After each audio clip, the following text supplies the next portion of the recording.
Hello dear students and my dear friends, welcome back to Royson Creations YouTube channel. ಆತ್ಮೀಯ ವಿದ್ಯಾರ್ಥಿಗಳೇ, ನಾವು ಈ ವಿಡಿಯೋದಲ್ಲಿ ಪ್ರಥಮ PUCಯ ಇಂಗ್ಲಿಷ್ ಮಾದರಿ ಪ್ರಶ್ನೆ ಪತ್ರಿಕೆಯನ್ನು ಅವುಗಳ ಉತ್ತರಗಳೊಂದಿಗೆ ಸಂಪೂರ್ಣವಾಗಿ ವಿಶ್ಲೇಷಿಸೋಣ. ಬನ್ನಿ ವಿದ್ಯಾರ್ಥಿಗಳೇ, ಈ ಪ್ರಶ್ನೆ ಪತ್ರಿಕೆಯನ್ನು department of school education pre ಯೂನಿವರ್ಸಿಟಿಯವರು ಬಿಡುಗಡೆ ಮಾಡಿದ್ದಾರೆ. ಇಲ್ಲಿ ವಿದ್ಯಾರ್ಥಿಗಳೇ ನಿಮಗೆ ಮ್ಯಾಕ್ಸಿಮಮ್ 80 ಮಾರ್ಕ್ಸ್ ಇರುತ್ತೆ. ಈ ವರ್ಷ ಹೊಸ ಕ್ವಶನ್ ಪೇಪರ್ ಪ್ಯಾಟರ್ನ್ ಆಗಿರೋದ್ರಿಂದ ನೀವು ಇದನ್ನು ಸರಿಯಾಗಿ ಅಭ್ಯಾಸ ಮಾಡಬೇಕಾಗುತ್ತೆ. ಮೊದಲಿಗೆ ವಿದ್ಯಾರ್ಥಿಗಳೇ ಇನ್ಸ್ಟ್ರಕ್ಷನ್ಸ್ ಅನ್ನು ಕೊಟ್ಟಿದ್ದಾರೆ, ನೋಡೋಣ. Answer the questions in all sections. Second point, follow the prescribed limit while answering the questions. ಇಲ್ಲಿ ವಿದ್ಯಾರ್ಥಿಗಳೇ ಅವರು ನಿಮಗೆ ಪ್ರಿಸ್ಕ್ರೈಬ್ ಮಾಡಿರುವಂಥ ಲಿಮಿಟ್ ಅಂದರೆ ಎಷ್ಟು ವರ್ಡ್ಸ್ಗಳಲ್ಲಿ ಆನ್ಸರನ್ನು ಬರೆಯೋದೇ ಕೇಳಿದಾರೋ ಅಷ್ಟು ವರ್ಡ್ಸ್ಗಳಲ್ಲೇ ನೀವು ಉತ್ತರವನ್ನು ಬರೀಬೇಕಾಗತ್ತೆ. ಮೂರನೆಯ instruction, write the correct question number as it appears on the question paper. Question ನಂಬರನ್ನು ಸರಿಯಾಗಿ ವಿದ್ಯಾರ್ಥಿಗಳೇ ನೀವು ಬರೀಬೇಕಾಗತ್ತೆ. Next fourth point, for multiple choice questions MCQs, choose the correct answer and rewrite it. MCQs attempted more than once will be awarded 0. ಇಲ್ಲಿ ವಿದ್ಯಾರ್ಥಿಗಳೇ multiple choice ಕ್ವೆಶನ್ಸ್ಗಳನ್ನು ಕೊಟ್ಟಿದ್ದಾರೆ. 1ರಿಂದ 10 ಪ್ರಶ್ನೆಗಳಿದ್ದಾವೆ. ಈ ಪ್ರಶ್ನೆಗಳಿಗೆ ವಿದ್ಯಾರ್ಥಿಗಳೇ ನೀವು ಕೇವಲ 1 ಸಲ ಉತ್ತರವನ್ನು ಮಾತ್ರ ಬರೀಬೇಕು. ಅಕಸ್ಮಾತ್ ನೀವು ಉತ್ತರವನ್ನು 2 ಸಲ 3 ಸಲ ಬೇರೆ ಬೇರೆ ಕಡೆ ಬರೆದರೆ ನಿಮಗೆ ಮಾರ್ಕ್ಸನ್ನು ಕೊಡೋದಿಲ್ಲ. Number 5, answer to the question number 30 A to I should be in sequence and at one place. ಇಲ್ಲಿ ವಿದ್ಯಾರ್ಥಿಗಳೇ ನಿಮಗೆ ಕ್ವೆಶನ್ ನಂಬರ್ 30ರಲ್ಲಿ A ಇಂದ I ವರೆಗೂ ಒಟ್ಟು 9 ಪ್ರಶ್ನೆಗಳನ್ನು ಕೊಟ್ಟಿದ್ದಾರೆ. ಈ 9 ಪ್ರಶ್ನೆಗಳಿಗೂ ಕೂಡ ವಿದ್ಯಾರ್ಥಿಗಳೇ ನೀವು ಒಂದೇ ಕಡೆ ನಮ್ಮ ಕ್ವೆಶನ್ ನಂಬರನ್ನು ಹಾಕಿ ಉತ್ತರವನ್ನು ಬರೀಬೇಕಾಗುತ್ತೆ. ಬೇರೆ ಬೇರೆ ಕಡೆ ನೀವು ಇದನ್ನು ಬರೆಯುವಂತಿಲ್ಲ. Next instruction number 6, for question numbers 31, 32, 33, 34 and 36 internal choices are there. Hence answer either A or B. ಇಲ್ಲಿ ವಿದ್ಯಾರ್ಥಿಗಳೇ ಕ್ವೆಶನ್ ನಂಬರ್ 31, 32, 33, 34 ಮತ್ತು 36ಗಳಿಗೆ ಇಂಟರ್ನಲ್ ಚಾಯ್ಸಸ್ಗಳನ್ನು ಕೊಟ್ಟಿದ್ದಾರೆ. ಹಾಗಾಗಿ ನೀವು A ಅಥವಾ B ಕ್ವಶನ್ಗೆ ಮಾತ್ರ ಆನ್ಸರನ್ನು ಬರೀಬೇಕಾಗುತ್ತೆ. Part A, main number 1, answer the following questions by choosing the right option. ಇಲ್ಲಿ ವಿದ್ಯಾರ್ಥಿಗಳೇ ಮಲ್ಟಿಪಲ್ ಚಾಯ್ಸ್ ಕ್ವೆಶನ್ಸ್ಗಳನ್ನು ನಿಮಗೆ ಕೊಟ್ಟಿದ್ದಾರೆ. 10 ಪ್ರಶ್ನೆಗಳಿದ್ದಾವೆ, ಪ್ರತಿಯೊಂದಕ್ಕೂ 1 ಅಂಕ, ಒಟ್ಟು 10 ಅಂಕಗಳನ್ನು ಇದಕ್ಕೆ ನಿಗದಿ ಮಾಡಿದ್ದಾರೆ. Question number 1, match the column A with column B related to the gentleman of the jungle. ಇಲ್ಲಿ ವಿದ್ಯಾರ್ಥಿಗಳೇ ಕಾಲಮ್ A ಮತ್ತು ಕಾಲಮ್ B ಅನ್ನು ಕೊಟ್ಟಿದ್ದಾರೆ. ಇಲ್ಲಿ ಕಾಲಮ್ A ಜೊತೆ ಕಾಲಮ್ B ಯಲ್ಲಿರುವಂಥ ಉತ್ತರಗಳನ್ನು ಮ್ಯಾಚ್ ಮಾಡಿ ಬರೆಯಿರಿ ಅಂತೇಳಿ ಕೊಟ್ಟಿದ್ದಾರೆ. ಈ ಪ್ರಶ್ನೆಗೆ ಸರಿಯಾದಂಥ ಉತ್ತರ ವಿದ್ಯಾರ್ಥಿಗಳೇ ಆಪ್ಷನ್ ನಂಬರ್ A, ಅಂದರೆ mister Alligator member to the commission of enquiry, mister Fox chairman to the commission of enquiry, mister Leopard secretary to the commission of enquiry. Next question number 2, the little ones spend dash at school according to the poem the school boy. ಇದಕ್ಕೆ ಸರಿಯಾದಂಥ ಉತ್ತರ option A, anxious are. Next question number 3, the stranger who saves the narrator from humiliation ಇನ್ ವರು ಮನುಷ್ಯನ್ had, option number D, blue eyes and handle bar moustache. Next question number 4, according to the poet of money madness he is so terrified of dash. The correct answer is option D, collective money madness of mankind. Next question number 5, in If I Was a Tree, the poet says 300,000 gods shelter inside dash. The correct answer is option A, the sacred cow. Next question number 6, in Watchman of the Lake, dash says that he has received the greatest gift from his father-in-law. The correct answer is option C, Mara. Question number 7, how many children does the farmer's wife have in the poem by Olga? The correct answer is option A, 4. Next question number 8, Frederick Douglass' mother was hired by dash. The correct answer is option C, Mr. Stewart. Next question number 9, statement, in spite of earning more, Nicola and Jacopo don't spend money on food and clothing. Reason, they were saving money to go to America. ಇಲ್ಲಿ ವಿದ್ಯಾರ್ಥಿಗಳೇ 4 ಆಪ್ಷನ್ಗಳನ್ನು ಕೊಟ್ಟಿದ್ದಾರೆ. ಇದರಲ್ಲಿ ಒಂದು ಮಾತ್ರ correct ಆದ answer ಆಗಿದೆ. ಇದಕ್ಕೆ ಸರಿಯಾದಂಥ ಉತ್ತರ option A, only the statement is true. Next question number 10. Why does the poet say, do not ask of me my love, that love I once had for you in the prescribed ghazal? The correct answer is option D. The poet has other sorrows of the world to look at. Next question number 11. Fill in the blanks with appropriate articles. ಇಲ್ಲಿ ವಿದ್ಯಾರ್ಥಿಗಳ 2 ಅಂಕಗಳನ್ನು ನಿಮಗೆ ಈ 2 ಬ್ಲಾಂಕ್ಗಳಿಗೆ ಉತ್ತರವನ್ನು ಬರೆಯೋದಕ್ಕೆ ನೀಡ್ತಾ ಇದ್ದಾರೆ. Once upon A time on elephant. ಇಲ್ಲಿ ವಿದ್ಯಾರ್ಥಿಗಳೇ ನೀವು ಮೊದಲ ಅಕ್ಷರವನ್ನು ಗಮನಿಸಿದಾಗ ಇಲ್ಲಿ ಇ ಇದೆ ಮತ್ತು ಇದು ವಾವೆಲ್ ಸೌಂಡನ್ನು ಕೊಡ್ತಾ ಇರೋದ್ರಿಂದ ನಾವು ಆನ್ ಅಂತೇಳಿ ಉತ್ತರವನ್ನು ಬರೀಬೇಕಾಗುತ್ತೆ. Made friendship with a man. The man helped his friend during torrential rains. ಇಲ್ಲಿ ವಿದ್ಯಾರ್ಥಿಗಳೇ ನಾವು ದ ಎಂಬ ಆರ್ಟಿಕಲನ್ನು ಬಳಸಿದ್ದೇವೆ. ಯಾಕಂದರೆ ಈಗಾಗಲೇ ನಾವು ಆ ಮನುಷ್ಯನ ಬಗ್ಗೆ ಮಾತಾಡಿರೋದ್ರಿಂದ ಯಾವ ಮನುಷ್ಯ ಅಂದರೆ ಹಿಂದಿನ ಸೆಂಟೆನ್ಸ್ನಲ್ಲಿ ನಾವು ಆನೆ ಜೊತೆ ಫ್ರೆಂಡ್ಶಿಪ್ಪನ್ನು ಮಾಡ್ಕೊಂಡಲ್ಲ, ಆ ಮನುಷ್ಯನ ಬಗ್ಗೆ ಮಾತಾಡ್ತಾ ಇರೋದ್ರಿಂದ ದ ಎಂಬ ಆರ್ಟಿಕಲನ್ನು ಇಲ್ಲಿ ಬರೀಬೇಕಾಗುತ್ತೆ. Next question number 12. Fill in the blanks with appropriate prepositions given in the brackets. ಇಲ್ಲಿ ವಿದ್ಯಾರ್ಥಿಗಳೇ ನಿಮಗೆ ಇದಕ್ಕೆ 3 ಅಂಕಗಳನ್ನು ನಿಗದಿ ಮಾಡಿದ್ದಾರೆ. ಇಲ್ಲಿ ಸರಿಯಾದಂಥ ಪ್ರಿಪೋಸಿಷನ್ಸ್ಗಳನ್ನು ವಿದ್ಯಾರ್ಥಿಗಳೇ ಬ್ರ್ಯಾಕೆಟ್ಸ್ನಲ್ಲಿ ಕೊಟ್ಟಿದ್ದಾರೆ. ಅವುಗಳನ್ನು ನೀವು ಹುಡುಕಿ ಸರಿಯಾದ ಉತ್ತರವನ್ನು ಈ ಬ್ಲ್ಯಾಂಕ್ಸ್ಗಳಲ್ಲಿ ಬರೀರಿ ಅಂತೇಳಿ ಕೇಳಿದ್ದಾರೆ. My teacher arrives every day at 9 AM. She parks her scooter under a tree. She walks into a classroom smilingly. Next question number 13. Match the expression under column A with its corresponding language function under B. ಇಲ್ಲಿ ವಿದ್ಯಾರ್ಥಿಗಳು ನಿಮಗೆ language ಫಂಕ್ಷನ್ಗಳನ್ನು match ಮಾಡಿ ಬರೆಯೋದಕ್ಕೆ ಕೊಟ್ಟಿದ್ದಾರೆ. ಇದಕ್ಕೆ ಒಟ್ಟು 5 ಅಂಕಗಳನ್ನು ವಿದ್ಯಾರ್ಥಿಗಳೇ ಇಲ್ಲಿ ನಿಗದಿ ಮಾಡಿದ್ದಾರೆ. ಕಾಲಮ್ ಎ ನಲ್ಲಿ ಎಕ್ಸ್ಪ್ರೆಷನ್ಸ್ ಇದ್ದಾವೆ, ಕಾಲಮ್ ಬಿ ಯಲ್ಲಿ ಲ್ಯಾಂಗ್ವೇಜ್ ಫಂಕ್ಷನ್ಸ್ ಇದ್ದಾವೆ. ಮೊದಲನೇದು okay, see you later, bye. ಇದು ಲೀವ್ ಟೇಕಿಂಗ್ ಆಗಿದೆ. ನೆಕ್ಸ್ಟ್ ಎರಡನೇದಾಗಿ ಎಸ್ ಅಫ್ಕೋರ್ಸ್, ಇದು ಅಗ್ರೀಯಿಂಗ್ ಆಗಿರುವಂಥ ಲ್ಯಾಂಗ್ವೇಜ್ ಫಂಕ್ಷನ್ ಆಗಿದೆ. Next question number 3. That's really kind of you. ಇದು ಎಕ್ಸ್ಪ್ರೆಸ್ಸಿಂಗ್ ಗ್ರ್ಯಾಟಿಟ್ಯೂಡ್ ಅಥವಾ ನಾವು ಧನ್ಯವಾದವನ್ನು ಹೇಳೋದಕ್ಕೆ ಬಳಸುವಂಥ ಲ್ಯಾಂಗ್ವೇಜ್ ಫಂಕ್ಷನ್ನ ಪದಗಳಾಗಿವೆ. Next 4th one, hi, how are you. ಇದು ವಿದ್ಯಾರ್ಥಿಗಳೇ ಗ್ರೀಟಿಂಗ್ ಆಗಿದೆ. Next 5th question, could you pass me the salt. ಇದು ರಿಕ್ವೆಸ್ಟಿಂಗ್ ಆಗಿದೆ. ನೆಕ್ಸ್ಟ್ ಪಾರ್ಟ್ ಬಿಗೆ ಬಂದಾಗ ವಿದ್ಯಾರ್ಥಿಗಳ ಇಲ್ಲಿ ನಿಮಗೆ ಪಾಠಗಳಿಂದ ಹಾಗೂ ಪದ್ಯಗಳಿಂದ ಪ್ರಶ್ನೋತ್ತರಗಳನ್ನು ಕೇಳಿದ್ದಾರೆ ವಿದ್ಯಾರ್ಥಿಗಳೇ. Second main, answer any 3 of the following in 1 or 2 sentences each. ಇಲ್ಲಿ ವಿದ್ಯಾರ್ಥಿಗಳ 3 ಪ್ರಶ್ನೆಗಳಿಗೆ ನೀವು ಉತ್ತರವನ್ನು ಬರೀಬೇಕಾಗುತ್ತೆ. 4 ಪ್ರಶ್ನೆಗಳನ್ನು ಕೊಟ್ಟಿದ್ದಾರೆ.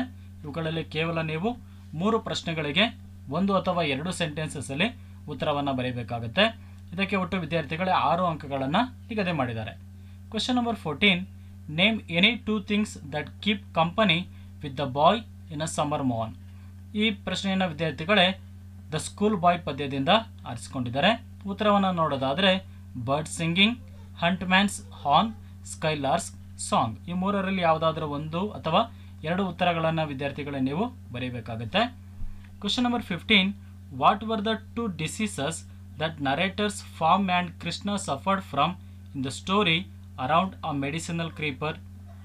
ಈ ಪ್ರಶ್ನೆಯನ್ನು ವಿದ್ಯಾರ್ಥಿಗಳೇ ಅರೌಂಡ್ ಅ ಮೆಡಿಸಿನಲ್ ಕ್ರೀಪರ್ ಪಾಠದಿಂದ ಆರಿಸಿಕೊಂಡಿದ್ದಾರೆ. Krishna suffered from boils and piles. Question number 16. Who is the play thing for the goddess in watchman of the lake. What did the goddess want for her plaything. ಇದಕ್ಕೆ ಉತ್ತರ ವಿದ್ಯಾರ್ಥಿಗಳೇ river Veda. The goddess wanted a lake to be built for her plaything. Next question number 17. Who according to the poet in the poem the farmer's wife is virtuous and how did he end his life. ಇದಕ್ಕೆ ಉತ್ತರವನ್ನು ನೋಡೋದಾದರೆ the farmer is virtuous. He consumed poison and ended his life. Next third ಮೇನಿಗೆ ಬಂದಾಗ ವಿದ್ಯಾರ್ಥಿಗಳೇ answer any 4 of the following questions in about 60 words each. ಇಲ್ಲಿ ವಿದ್ಯಾರ್ಥಿಗಳೇ 6 ಪ್ರಶ್ನೆಗಳನ್ನು ಕೊಟ್ಟಿದ್ದಾರೆ. 6 ಪ್ರಶ್ನೆಗಳಲ್ಲಿ ಕೇವಲ ನೀವು 4 ಪ್ರಶ್ನೆಗಳಿಗೆ ಉತ್ತರವನ್ನು ಬರೀಬೇಕಾಗತ್ತೆ. ಪ್ರತಿಯೊಂದಕ್ಕೂ ಕೂಡ 3 ಅಂಕ, ಒಟ್ಟು 12 ಅಂಕಗಳನ್ನು ಇದಕ್ಕೆ ನಿಗದಿ ಮಾಡಿರ್ತಾರೆ. Next 4th main, answer any 3 of the following questions in about 100 words each. ಇಲ್ಲೂ ಕೂಡ ವಿದ್ಯಾರ್ಥಿಗಳೇ 6 ಪ್ರಶ್ನೆಗಳನ್ನು ಕೊಟ್ಟಿದ್ದಾರೆ. ಈ 6 ಪ್ರಶ್ನೆಗಳಲ್ಲಿ ನೀವು ಕೇವಲ 3 ಪ್ರಶ್ನೆಗಳಿಗೆ ಉತ್ತರವನ್ನು ಬರೀಬೇಕಾಗುತ್ತೆ. ಪ್ರತಿ ಪ್ರಶ್ನೆಗೂ 4 ಅಂಕ, ಒಟ್ಟು 12 ಅಂಕಗಳನ್ನು ಇದಕ್ಕೆ ನಿಗದಿ ಮಾಡಿದರೆ ನೀವು ಕೇವಲ 100 ವರ್ಡ್ಸ್ನಲ್ಲೇ ಉತ್ತರವನ್ನು ವಿದ್ಯಾರ್ಥಿಗಳ ಇಲ್ಲಿ ಬರೀಬೇಕಾಗಿರುತ್ತೆ. Next part C, main number 5, question number 30. Read the following passage and answer the questions set on it. ಇಲ್ಲಿ ವಿದ್ಯಾರ್ಥಿಗಳ 9 ಪ್ರಶ್ನೆಗಳನ್ನು ಇಲ್ಲಿ ಕೊಟ್ಟಿರುವಂಥ ಪ್ಯಾಸೇಜಿನ ಮೇಲೆ ನಿಮಗೆ ಕೇಳ್ತಾ ಇದ್ದಾರೆ. ಭಾಳ ಈಸಿ ಇದೆ ವಿದ್ಯಾರ್ಥಿಗಳೇ. ಇಲ್ಲಿ ಕೊಟ್ಟಿರುವಂಥ ಪ್ಯಾಸೇಜನ್ನು ಓದಿ ನಂತರ ಈ ಪ್ಯಾಸೇಜಿನ ಮೇಲೆ ಕೇಳಿರುವಂಥ ಪ್ರಶ್ನೆಗಳಿಗೆ ನೀವು ಉತ್ತರವನ್ನು ಬರೀಬೇಕಾಗುತ್ತೆ. ಒಟ್ಟು 9 ಪ್ರಶ್ನೆಗಳಿದ್ದಾವೆ, 9 ಅಂಕಗಳು. ಪ್ರಶ್ನೆಗಳಿಗೆ ಹೋಗೋಣ. Question number A, where is the Kailasa temple situated? Aurangabad district of Maharashtra. Question number B, name the dynasty to which the builder king of this temple belongs? Answer is Rashtrakuta. Question number C, which currency note of India carries the image related to the said temple? The correct answer is reverse side of ₹20 note. Question number D, which word used in the passage means very big rock, megalith? Question number E, totally how many cave temples are there in Ellora? Answer is 34 cave temples. Question number F, how much rock is cut out to bring the temple to shape? The answer is 3 million cubic feet. Question number G, to which god is this temple dedicated? The correct answer is to Lord Shiva. Question number H, the Ellora cave temple is a dash wonder of India. Fill in the blank with a suitable word. ಇಲ್ಲಿ ವಿದ್ಯಾರ್ಥಿಗಳ ಸರಿಯಾದಂಥ ಉತ್ತರ structural. Next question number I, in the word monolith, mono means dash. The correct answer is option number 2, 1. Next part D, main number 6, question number 31. ಇಲ್ಲಿ ವಿದ್ಯಾರ್ಥಿಗಳೇ ನಿಮಗೆ choice ಅನ್ನು ಕೊಟ್ಟಿದ್ದಾರೆ. ಐದರ್ A ಅಥವಾ ಬಿ ಪ್ರಶ್ನೆಗೆ ನೀವು ಉತ್ತರವನ್ನು ಬರೀಬಹುದು. Choose the correct form of the verb that agrees with the subject. ಇಲ್ಲಿ ವಿದ್ಯಾರ್ಥಿಗಳ ಒಟ್ಟು 4 ಅಂಕಗಳನ್ನು ಇಲ್ಲಿ ನಿಮಗೆ ನಿಗದಿ ಮಾಡಿದ್ದಾರೆ. Every seat in this bus has a number. Travellers usually don't check the numbers on their own. Each one of them asks the bus conductor for guidance. Apart from this, a number of questions are asked by them. They ask the driver too. Neither the conductor nor the driver is irritated by these questions. ಇಲ್ಲಿ ವಿದ್ಯಾರ್ಥಿಗಳೇ ನೀವು subject ಮತ್ತು verb ಅಗ್ರಿಮೆಂಟನ್ನು ಇಲ್ಲಿ ನೀವು ಬರೀಬೇಕಾಗುತ್ತೆ. ಇಲ್ಲಿ every ಅಂತ ಇರೋದ್ರಿಂದ ನಾವು ಉತ್ತರವನ್ನು ಹ್ಯಾಸ್ ಅಂತ ಬರೆದಿದ್ದೇವೆ. ನೆಕ್ಸ್ಟ್ ಈಚ್ ಅನ್ನೋ ಪದ ಬಂದಾಗ ಇದು ಕೂಡ ಸಿಂಗುಲರ್ ಆಗಿರೋದ್ರಿಂದ ನಾವು ಆಸ್ಕ್ಸ್ ಅಂತೇಳಿ ಉತ್ತರವನ್ನು ಬರೆದಿದ್ದೇವೆ. Next apart from this a number of questions ಇಲ್ಲಿ ಪ್ಲೂರಲ್ ಆಗಿರೋದ್ರಿಂದ ಆರ್ ಎಂಬ ವರ್ಬನ್ನು ನಾವಿಲ್ಲಿ ಯೂಸ್ ಮಾಡಿದ್ದೇವೆ. ನೆಕ್ಸ್ಟ್ ನೀದರ್ ದ ಕಂಡಕ್ಟರ್ ನಾರ್ ದ ಡ್ರೈವರ್ ಇದು ಸಿಂಗುಲರ್ ಆಗಿರೋದ್ರಿಂದ ಈಸ್ ಎಂಬ ವರ್ಬನ್ನು ನಾವಿಲ್ಲಿ ಯೂಸ್ ಮಾಡಬೇಕಾಗುತ್ತೆ. ಅಥವಾ ಇಲ್ಲಿ ವಿದ್ಯಾರ್ಥಿಗಳೇ ನಿಮಗೆ ಕ್ವೆಶನ್ ನಂಬರ್ ಬಿ ಇದೆ, ಇನ್ನೊಂದು ಆಪ್ಷನ್, ಇದಕ್ಕಾದರೂ ನೀವು ಉತ್ತರವನ್ನು ಬರಿಬೋದು. Fill in the blanks with suitable form of verbs given in the brackets. ಇಲ್ಲಿ ವಿದ್ಯಾರ್ಥಿಗಳೇ ಬ್ರಾಕೆಟ್ಸ್ನಲ್ಲಿ ವರ್ಬ್ ಫಾರ್ಮ್ಸ್ ಅನ್ನು ಕೊಟ್ಟಿದ್ದಾರೆ, ಅವುಗಳ ಸರಿಯಾದ ಉತ್ತರವನ್ನು ನೀವು ಇಲ್ಲಿ ಬರೀಬೇಕಾಗುತ್ತೆ. Captain Antony was not considered a rich slave holder. He owned only 30 slaves and 2 or 3 farms. His farms and slaves were under the care of an overseer. Mr. Plummer was the overseer. He was always armed with a cow skin and a cudgel. Question number 32. Rearrange the segments to form a meaningful sentence. ಇಲ್ಲಿ ವಿದ್ಯಾರ್ಥಿಗಳೇ ಕೆಲವು ಪದಗಳನ್ನು ಕೊಟ್ಟಿದ್ದಾರೆ. ಈ ಪದಗಳನ್ನು ಬಳಸಿಕೊಂಡು ನೀವು ಸರಿಯಾದಂಥ ಮೀನಿಂಗ್ಫುಲ್ ಆಗಿರುವಂಥ ಸೆಂಟೆನ್ಸನ್ನು ರಚನೆ ಮಾಡಿ ಅಂತೇಳಿ ಕೇಳಿದ್ದಾರೆ ವಿದ್ಯಾರ್ಥಿಗಳು. ಇದಕ್ಕೆ ನಿಮಗೆ 1 ಅಂಕವನ್ನು ನಿಗದಿ ಮಾಡಿದ್ದಾರೆ. ಇಲ್ಲೂ ಕೂಡ ನಿಮಗೆ ಚಾಯ್ಸ್ ಇರುತ್ತೆ. ನೀವು ಎ ಅಥವಾ ಬಿಗೆ ಉತ್ತರವನ್ನು ಬರಿಬೋದು. ಎಗೆ ಉತ್ತರವನ್ನು ನೋಡೋದಾದರೆ why did the batsman collect the ball from the field? Next B, we are going to New Delhi next week for a few days. Next question number 33. ಇಲ್ಲೂ ಕೂಡ ವಿದ್ಯಾರ್ಥಿಗಳೇ ನಿಮಗೆ ಚಾಯ್ಸ್ ಅನ್ನು ಕೊಟ್ಟಿದ್ದಾರೆ. ನೀವು ಎ ಅಥವಾ ಬಿ ಪ್ರಶ್ನೆಗಳಿಗೆ ಉತ್ತರವನ್ನು ಬರೀಬಹುದು. ಒಟ್ಟು 4 ಅಂಕಗಳನ್ನು ಇಲ್ಲಿ ನಿಮಗೆ ನಿಗದಿ ಮಾಡಿದ್ದಾರೆ. Question number A, correct the following sentences and rewrite them. ಇಲ್ಲಿ ವಿದ್ಯಾರ್ಥಿಗಳೇ ಸೆಂಟೆನ್ಸ್ಗಳು ತಪ್ಪಾಗಿದ್ದಾವೆ, ಇವುಗಳನ್ನು ಸರಿ ಮಾಡಿ ನೀವು ಉತ್ತರವನ್ನು ಬರೀರಿ ಅಂತೇಳಿ ಕೇಳಿದ್ದಾರೆ. First question, that was a best work to do.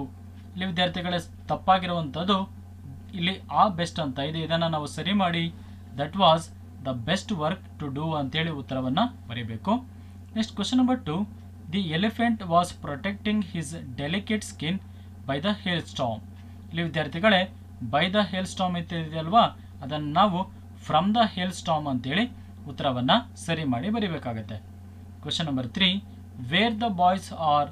ಇಲ್ಲಿ ವಿದ್ಯಾರ್ಥಿಗಳೇ ಉತ್ತರ ತಪ್ಪಾಗಿದೆ, ಹಾಗಾಗಿ ನಾವು ಇದನ್ನು ಸರಿ ಮಾಡಿ ಬರೆಯೋದಾದರೆ ವೇರ್ ಆರ್ ದ ಬಾಯ್ಸ್ ಅಂತೇಳಿ ನಾವು ಬರೀಬೇಕಾಗುತ್ತೆ. ಯಾಕಂದರೆ WH ಕ್ವಶನ್ ಆದ ನಂತರ ಯಾವಾಗಲೂ ಕೂಡ ಹೆಲ್ಪಿಂಗ್ ವರ್ಬ್ ಬರಬೇಕು, ನಂತರ ಸಬ್ಜೆಕ್ಟ್ ಇಲ್ಲಿ ಬರೀಬೇಕಾಗುತ್ತೆ. Next 4th one, animals are our most best friend. ಇಲ್ಲಿ ವಿದ್ಯಾರ್ಥಿಗಳೇ ತಪ್ಪಾಗಿದೆ ಈ ಸೆಂಟೆನ್ಸ್. ಇದನ್ನು ಸರಿ ಮಾಡಿ ಬರೆಯೋದಾದರೆ animals are our best friends ಅಂತೇಳಿ ನಾವು ಉತ್ತರವನ್ನು ಬರೀಬೇಕು. ಇಲ್ಲಿ ನಿಮಗೆ ಇನ್ನೊಂದು ಚಾಯ್ಸನ್ನು ಕೊಟ್ಟಿದ್ದಾರೆ ವಿದ್ಯಾರ್ಥಿಗಳೇ. Question number B, rewrite as directed. ಇಲ್ಲಿ ವಿದ್ಯಾರ್ಥಿಗಳು ಅವರು ಸೂಚನೆಗಳನ್ನು ಕೊಟ್ಟಿದ್ದಾರೆ, ಅದನ್ನು ನೀವು ಅದೇ ರೀತಿ ಉತ್ತರವನ್ನು ಬರೀಬೇಕಾಗುತ್ತೆ. Question number 1, Megha always loved books. Change into a question beginning with right form of do.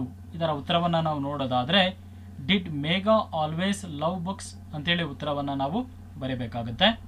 Question number 2, there were 5 members in the commission.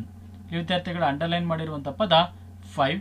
ಇದು ಆನ್ಸರ್ ಆಗಿ ಬರೀಬೇಕಾದ್ರೆ ನಾವು how many members were there in the commission ಅಂತೇಳಿ ನಾವು ಉತ್ತರವನ್ನು ಬರೀಬೇಕಾಗುತ್ತೆ. Question number 3, Ravi was a. Next question number 3, Ravi was a carpenter. Add a suitable question tag. ಇಲ್ಲಿ ವಿದ್ಯಾರ್ಥಿಗಳೇ ನಾವು ಕ್ವಶನ್ ಟ್ಯಾಗನ್ನು ಬರೀಬೇಕಾಗುತ್ತೆ, ಅದಕ್ಕೆ ಉತ್ತರ wasn't he. Next 4th one, Shalini and Shashi aren't coming regularly. Add a question tag. ಇದಕ್ಕೂ ಕೂಡ ನಾವು ಕ್ವೆಶನ್ ಟ್ಯಾಗನ್ನು ಬರೀಬೇಕಾಗುತ್ತೆ, ಇದಕ್ಕೆ ಸರಿಯಾದಂಥ ಉತ್ತರ are they. Next question number 34, main number A, refer to the following list of events and answer the questions set on it. ಇಲ್ಲಿ ವಿದ್ಯಾರ್ಥಿಗಳೇ ಒಂದು ಲಿಸ್ಟ್ ಆಫ್ ಇವೆಂಟ್ಸನ್ನು ಕೊಟ್ಟಿದ್ದಾರೆ, ಇವುಗಳ ನಂತರ ಕೆಲವು ಪ್ರಶ್ನೆಗಳಿದ್ದಾವೆ, ಇವುಗಳಿಗೆ ನೀವು ಉತ್ತರವನ್ನು ಬರೀಬೇಕಾಗುತ್ತೆ. Question number 1, at what time does 100 meters running event take place? At 3:30 p.m. Question number 2, which event is taking place at the stadium? 3000 meter running. Question number 3, name the event that is taking place in the afternoon. 100 meter running. ಅಥವಾ ಇನ್ನೊಂದು question number B ಇದೆ, ಇದಕ್ಕಾದರೂ ನೀವು ಉತ್ತರವನ್ನು ಬರೀಬಹುದು. Refer the following extract from a dictionary and answer the following questions. ಇದಕ್ಕೂ ಕೂಡ ವಿದ್ಯಾರ್ಥಿಗಳೇ 3 ಅಂಕಗಳಿದ್ದಾವೆ. ಇಲ್ಲಿ ನಿಮಗೆ ಡಿಕ್ಷನರಿಯ ಒಂದು ಎಕ್ಸ್ಟ್ರಾಕ್ಟನ್ನು ಕೊಟ್ಟಿದ್ದಾರೆ, ಇದನ್ನು ಓದಿ ನಂತರ ನೀಡಿರುವಂಥ ಪ್ರಶ್ನೆಗಳಿಗೆ ಉತ್ತರವನ್ನು ಬರೆಯಿರಿ ಅಂತ ಕೇಳಿದ್ದಾರೆ. Question number 1, what part of speech is the given word objective. Question number 2, what is the noun form of the given word shabbiness. Question number 3, write the superlative form of the word as suggested in the extract shabbiest. Next question number 35, write a letter to the president gram panchayat of your village about the following issues. ಇಲ್ಲಿ ವಿದ್ಯಾರ್ಥಿಗಳೇ letter writing ಅನ್ನು ಬರೆಯೋದಕ್ಕೆ ಕೊಟ್ಟಿದ್ದಾರೆ, ಇದಕ್ಕೆ 5 ಅಂಕಗಳನ್ನು ನಿಗದಿ ಮಾಡಿದ್ದಾರೆ. Next part E, main number 7, question number 36.